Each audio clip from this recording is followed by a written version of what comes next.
Kami datang kepada Allah yang Maha Tahu. Engkau tahu sedalam hati kami, Tuhan. Engkau tahu sedalam hidup kami. Kalau pagi hari ini kami rindu, Tuhan, di dalam kehidupan setiap kami, selalu merindukan Tuhan menjamah kami, memberikan aliran-aliran air hidup itu di dalam jiwa kami yang kering. Sungguh Tuhan, indahnya kasih Tuhan di dalam kehidupan setiap kami. Kau akan menguatkan kami di dalam perjalanan iman kami di dalam Tuhan. Kau semakin menguatkan setiap kami. Ketika kami sungguh-sungguh datang di hadapan Tuhan, menyerahkan kehidupan kami ke dalam tangan Tuhan. Tuhan, Kau akan tuntun kami melalui tuntunan firman Tuhan. Kami semakin menikmati kebaikan Tuhan setiap hari, sehingga sungguh hidup ini penuh dengan sukacita dan kemenangan yang dari Tuhan. Terima kasih Tuhan Yesus, pada kesempatan yang indah pada pagi hari ini. Kami membuka hati, kami mau merendahkan hati kami seperti rusa yang merindukan aliran sungai untuk menyegarkan jiwanya yang haus. Pagi ini Tuhan, kami siap diberkati. Urapi setiap kami dengan kuat kuasa-Mu. Roh Kudus akan memberikan hikmat kepada setiap kami, untuk kami dapat mengerti, untuk kami dapat memahami betapa besar cinta-Mu kepada setiap kami. Firman Tuhan itu ya dan amin. Firman Tuhan itu yang menuntun langkah kami untuk terus maju melihat jalan-jalan Tuhan yang terbuka bagi setiap kami. Berkati Tuhan, pakai hamba-Mu yang tidak ada apa-apanya ini, tapi biarlah kuasa Tuhan yang bekerja. Dalam nama Yesus, menjamah setiap kami. Terima kasih Tuhan. Terpujilah bagi nama Tuhan. Dalam nama Tuhan Yesus kami berdoa, kami mengucap syukur. Haleluya, yang siap diberkati katakan amin. Puji Tuhan, silakan duduk Bapak Ibu Saudara. Terima kasih buat pelayan mimbar yang sudah membawa kepada setiap kita masuk dalam hadirat Tuhan. Puji Tuhan. Saudara sukacita pada pagi hari ini? Amin. Ya, saya percaya setiap kita rindu untuk diberkati Tuhan. Amin. Lambaikan tangan yang rindu diberkati Tuhan. Haleluya. Artinya siap saudara. Sudah siap diberkati? Dengar firman Tuhan. Tuhan senang dan Tuhan sungguh mengatakan kau berbahagia karena engkau melakukan firman Tuhan. Itu yang Tuhan ingin dalam kehidupan setiap kita. Haleluya. Bapak Ibu Saudara yang dikasihi Tuhan, kita langsung saja masuk di dalam firman Tuhan. Kita akan bersama-sama membaca dan belajar dalam firman Tuhan di dalam 2 Tesalonika pasal yang kedua ayat 13 sampai 17, tapi saya akan baca 13, 14 dan 15. Akan tetapi kami harus selalu mengucap syukur kepada Allah karena kamu, saudara-saudara yang dikasihi Tuhan, sebab Allah dari mulanya telah memilih kamu untuk diselamatkan dalam roh yang menguduskan kamu dan dalam kebenaran yang kamu percayai. Untuk itulah Ia telah memanggil kamu oleh Injil yang kami beritakan, sehingga kamu boleh memperoleh kemuliaan Yesus Kristus Tuhan kita. Sebab itu berdirilah teguh dan berpeganglah pada ajaran-ajaran yang kamu terima dari kami, baik secara lisan maupun secara tertulis. Amin. Puji Tuhan, silakan duduk. Bapak, Ibu, Saudara yang dikasihi Tuhan, saya akan memberikan satu tema kita belajar dari ayat-ayat ini, yaitu berdiri teguh dalam ajaran yang benar. Saya percaya bahwa di dalam kehidupan ini, ya, dunia bisa berkata semakin hari semakin jahat, semakin hari semakin sulit. Itu dunia juga mengatakan demikian. Kenapa? Karena dunia itu mudah sekali berubah melalui alat-alat yang canggih saat ini. Itu akan merubah dan berusaha di dalam segala segi mencoba untuk memberi semangat kepada orang-orang. Semua orang-orang yang dituju untuk semua bersemangat. Ya, karena memang kesulitan itu sekarang sudah terbuka, peperangan sudah terbuka, bisa ditonton, bukan hanya perlu mendengar kabar, tapi betul-betul ditonton. Ya, nah, itu yang dunia katakan benar-benar ini dunia itu semakin sulit dan semakin jahat. Saudara bisa membaca itu setiap hari. Ya, tetapi pada pagi hari ini saya ingin belajar dari satu tema berdiri teguh dalam ajaran yang benar. Ayat-ayat ini tadi yang sudah kita baca, itu ditulis oleh Rasul Paulus bersama dengan Silvanus dan Timotius, yang mereka ada di hadapan jemaat di Tesalonika. Karena jemaat Tesalonika itu sedang mengalami penganiayaan yang berat, sedang mengalami atau sedang menghadapi ajaran-ajaran sesat. Sehingga Rasul Paulus melalui tulisan ini, ia ingin atau punya tujuan untuk menguatkan orang-orang percaya untuk berdiri teguh di dalam ajaran yang benar. Itu tidak bedanya dengan saat-saat ini. Ya, Tuhan ingin melalui firman ini, dan Tuhan punya tujuan untuk saudara dan saya dalam menghadapi dunia ini, menghadapi penderitaan, menghadapi penganiayaan. Saudara bisa saudara juga mungkin merasakan yang namanya tekanan-tekanan, yang namanya penganiayaan, apapun bentuknya, saudara mungkin mengalami.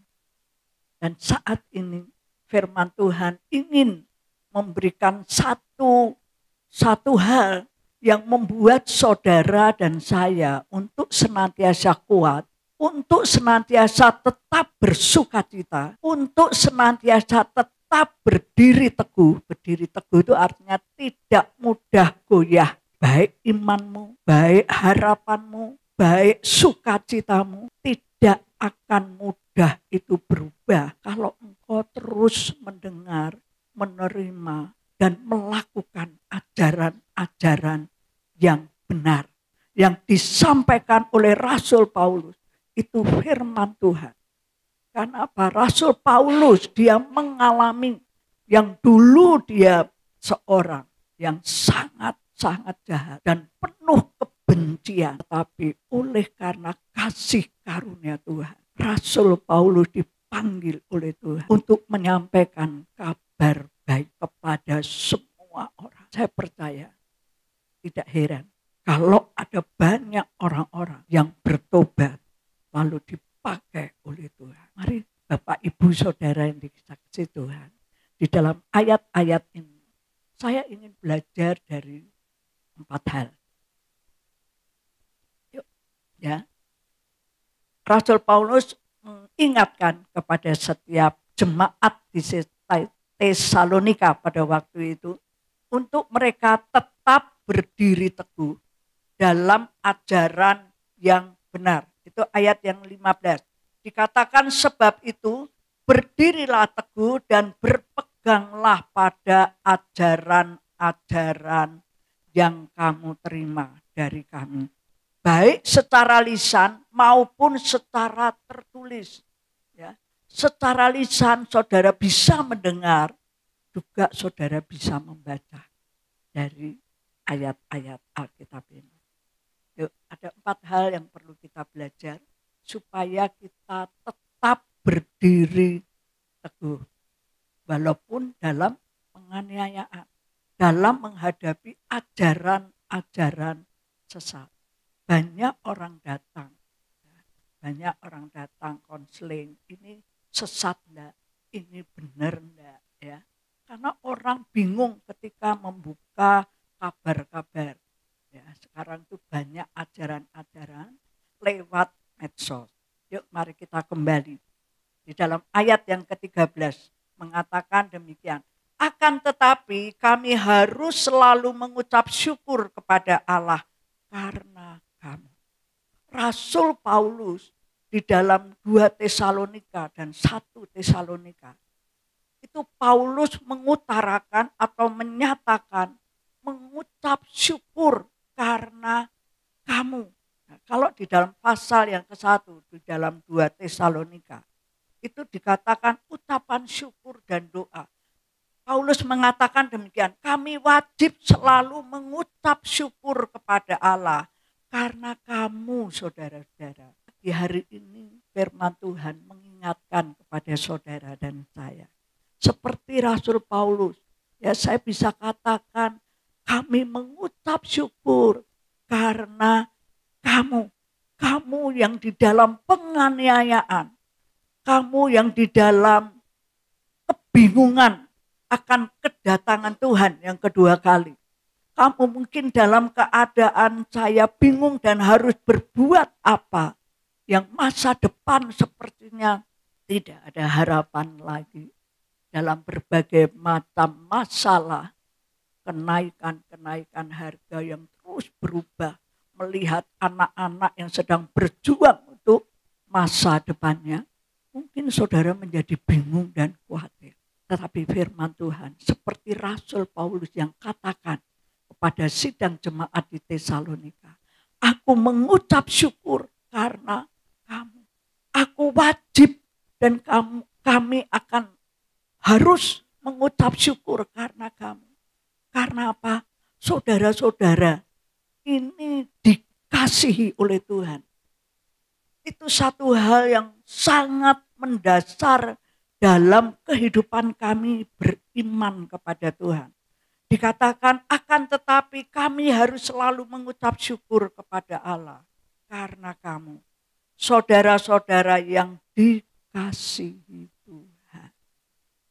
Walaupun saat itu sidang jemaat di Tesalonika sedang mengalami penganiayaan dan kebingungan akan ajaran-ajaran sesat.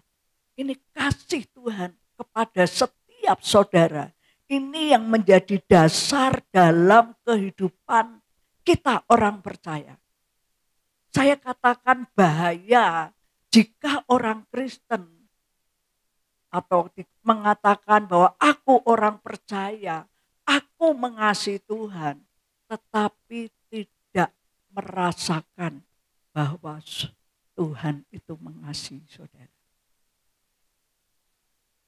Saya ulangi ya. Sungguh berbahaya bagi setiap orang Kristen atau orang percaya jika engkau mengatakan aku mengasihi Tuhan dan Tuhan mengasihi aku, tetapi tidak merasakan bahwa Tuhan itu mengasihi saudara. Ya, karena mungkin berbagai macam masalah dalam kehidupan. Ya, saya percaya kok Tuhan itu mengasihi aku. Saya katakan bahaya kalau saudara tidak merasakan bahwa Tuhan itu mengasihi. Karena banyak orang yang tahu tetapi tidak merasakan. Ada bedanya ya. Orang yang tahu tapi tidak merasakan. Dan orang yang tahu tapi merasakan bahwa Tuhan itu mengasihi saudara. Ada bedanya. tahu tetapi tidak ngerasa. Saudara tahu, mungkin seperti ini ya. Mungkin, ayo siapa yang suka bronkos? Ayo di Muntilan itu ada bronkos, enak banget. Nah, itu yang bicara itu hanya dengar dari orang. Mungkin saya ini senang bronkos. Ya. Lalu saya katakan, kamu pernah nyoba? Wah, aku tak nyoba. Aku belum pernah nyoba. Aku hanya dengar. Tahu ya? Tapi kalau ada orang berkata, wah enak di sana. Aku nyoba memang nomor 1 di dunia. Beda ya? Bedanya apa? Hatimu itu ya. Ketika orang berkata bahwa aku mengasihi Tuhan dan Tuhan mengasihi aku. Tapi aku enggak ngerasa tuh kalau Tuhan mengasihi. Buktinya apa? Ya penderitaan demi penderitaan, masalah demi masalah. Terus saja berganti-ganti. Ini belum selesai, timbul masalah lain. Nah itu orang yang tahu Tuhan mengasihi tapi tidak merasakan kasih Tuhan. Kalau orang yang merasakan kasih Tuhan, dia akan berkata seperti ini. Aku percaya, aku ini dikasih Tuhan. Walaupun aku hidup di dalam dosa. Ya, sampai saat ini masih hidup dalam dosa. Aku pun belum sempurna. Dan aku tidak bisa sempurna. Tetapi aku merasakan bahwa Tuhan itu mengasihi aku. Selalu panggil aku ketika aku mulai down. Ketika aku mulai lemah. Ketika aku mulai marah. Benar-benar aku ngerasa bahwa Tuhan itu mengasihi aku. Amin. Amin. Ya. Pentingnya saudara itu merasakan. Bukan saja sekedar tahu, tapi merasakan. Itu yang pertama. Ya. Penting sekali itu dasar dari orang percaya. Saudara merasakan kalau Tuhan cinta saudara. Amin. Ya. Rasakan, jangan sekedar tahu. Amin. Amin. Ya. Ngerasakan bahwa Tuhan itu mengasihi saudara.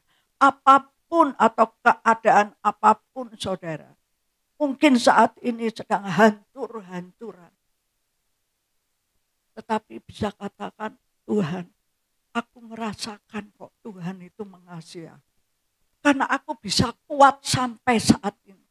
Karena aku bisa merasakan Tuhan itu mengasihi. Tuhan itu tidak pernah meninggalkan aku. Ini loh yang dikatakan oleh Rasul Paulus. Aku mengucap syukur karena kamu. Saudara-saudara yang dikasihi Tuhan.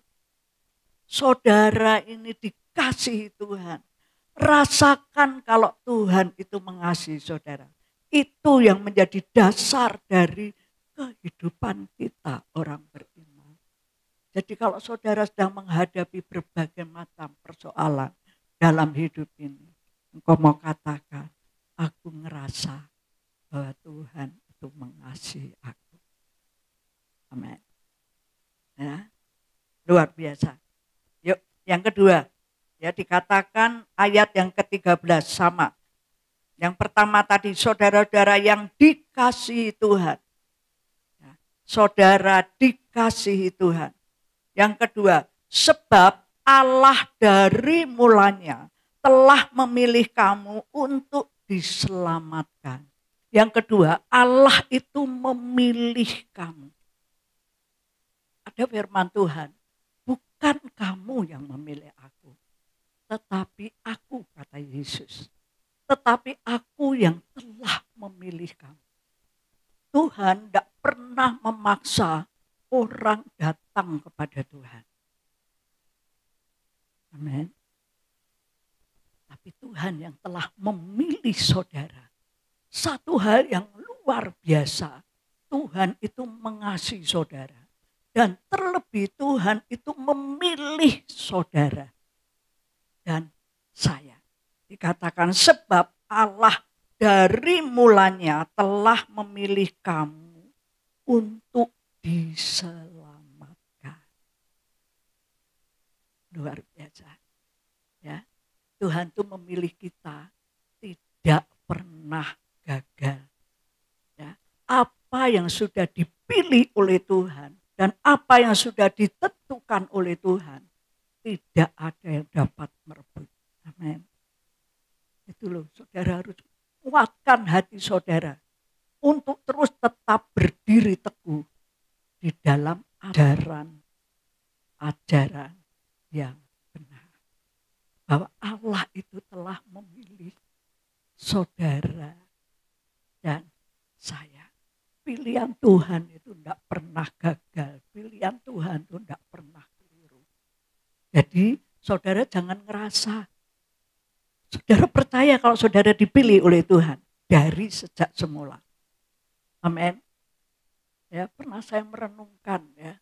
Oh, saya lahir dari ibu saya punya orang tua. Apa ya tujuan Tuhan dalam hidup ini? Karena Tuhan itu sudah memilih kamu. Kok saya ada di Magelang? Kok saya ada saat ini ada di tempat ini?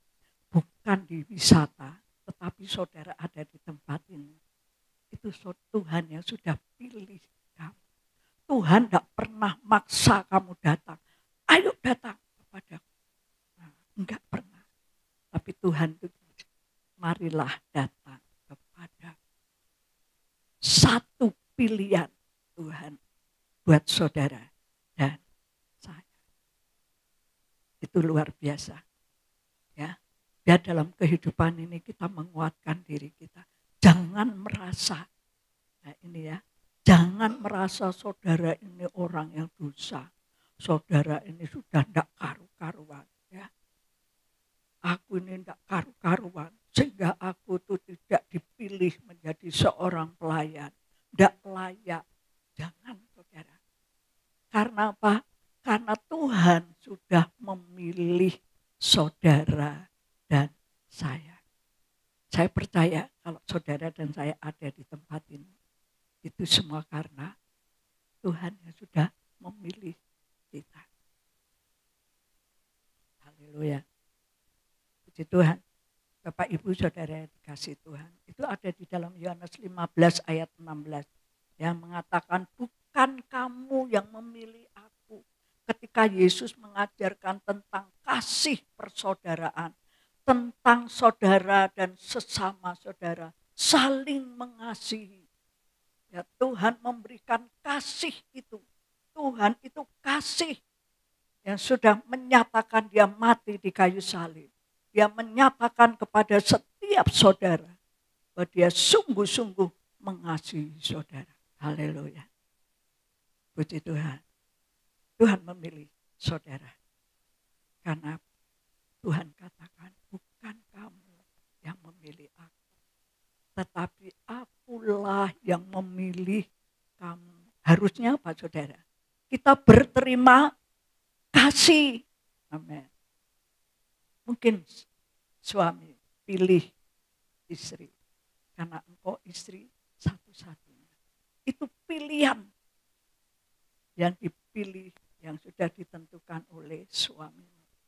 Atau istri, ya, aku memilih engkau menjadi suamiku satu-satunya. Saudara masih sadar, saudara punya suami dan istri. Ya, itu pilihan yang tidak akan mungkin diambil orang, gitu ya. Puji Tuhan. Tuhan juga memilih saudara. Bukan kamu yang memilih Tuhan, tetapi Tuhan yang memilih kita. Harusnya apa saudara? Setiap hari kita mengucap syukur, berterima kasih Tuhan. Terima kasih karena Tuhan sudah memilih aku. Aku yang berdosa. Karena apa? Paulus dia ngerasakan. Paulus itu dia orang pembunuh, bahkan membenci orang-orang Kristen.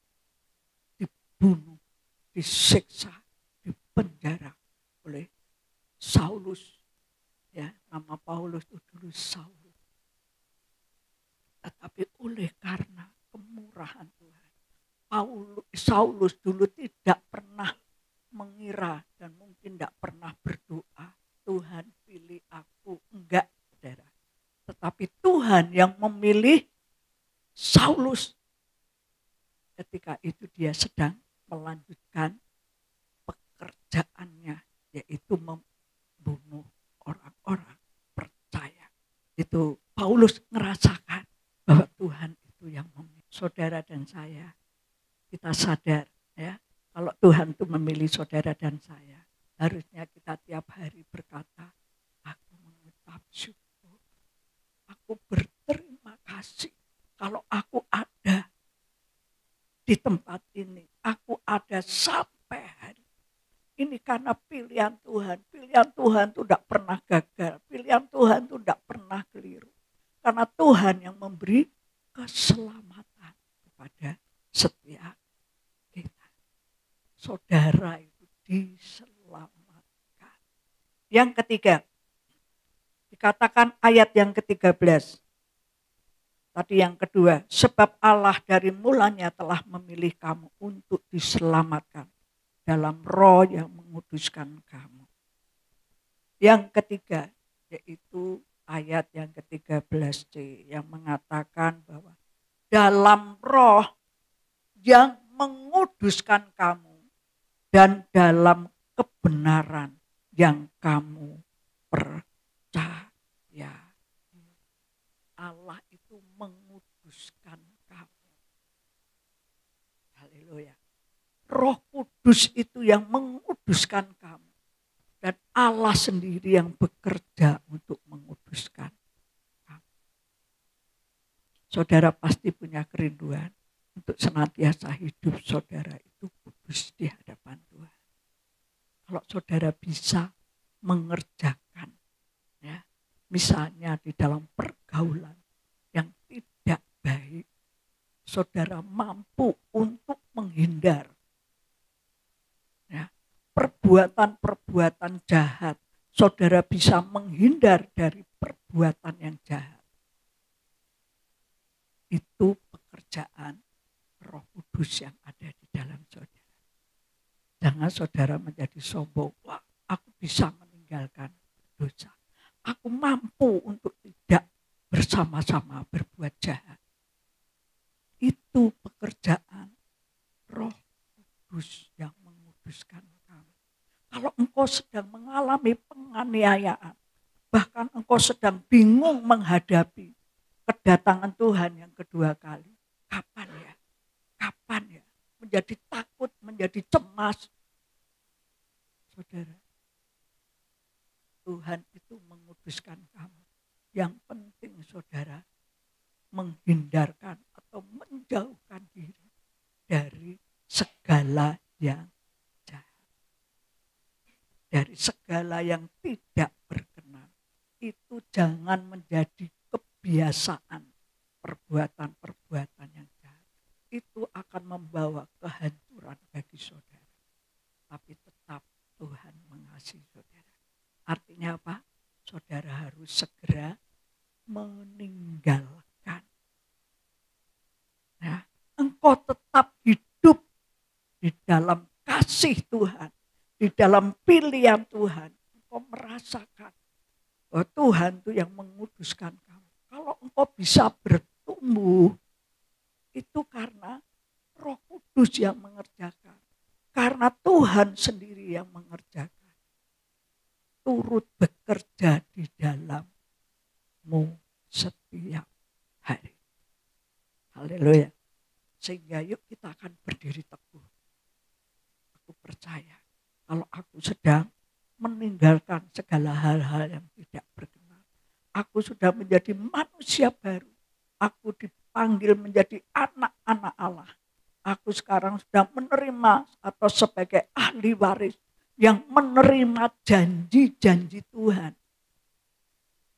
Mau hidup senantiasa dalam pimpinan Tuhan. Itu luar biasa. Ya, mari teguhkan hatimu. Teguhkan imanmu untuk tetap berdiri berdiri di dalam pengajaran-pengajaran yang benar. Yang keempat, ayat yang ke-14. Ya. Untuk itulah ia memanggil kamu oleh Injil yang kami beritakan. Sehingga kamu boleh memperoleh kemuliaan Yesus Kristus Tuhan kita. Tuhan panggil kita.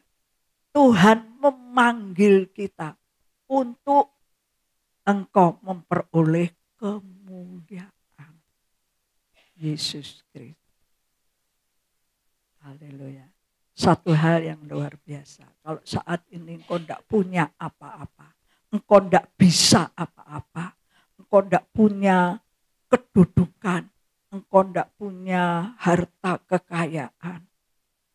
Engkau tidak ada orang memuliakan engkau karena engkau tidak punya apa-apa. Ya. Tetapi Roh Kudus menghiburkan saudara. Roh Kudus memberi kekuatan kepada saudara. Satu saat pasti Tuhan akan engkau terima di dalam kemuliaan Tuhan. Amin. Ya. Puji Tuhan. Biarlah di dalam Allah memanggil saudara itu punya tujuan. Untuk apa? Untuk memperoleh kemuliaan. Sekarang tidak dimulia-muliakan, ya. Tetapi Tuhan nanti akan memuliakan saudara. Karena Tuhan yang sudah panggil saudara dan saya. Mari kita menguatkan iman kita untuk tetap berdiri teguh. Ya, seperti apa yang Rasul Paulus sampaikan kepada sidang jemaat yang di Tesalonika yang sedang dalam penganiayaan. Saya percaya firman ini juga disampaikan kepada setiap kita yang sedang menghadapi mungkin satu penganiayaan karena masalah, ya, karena pencobaan. Tapi percayalah, ya, Roh Kudus di dalammu itu roh yang lebih besar dari segala roh yang ada dalam dunia. Tuhan memberikan kekuatan bagi saudara dan saya. Haleluya. Amin. Amin. Tuhan bekerja di dalammu. Haleluya. Yuk kita masuk dalam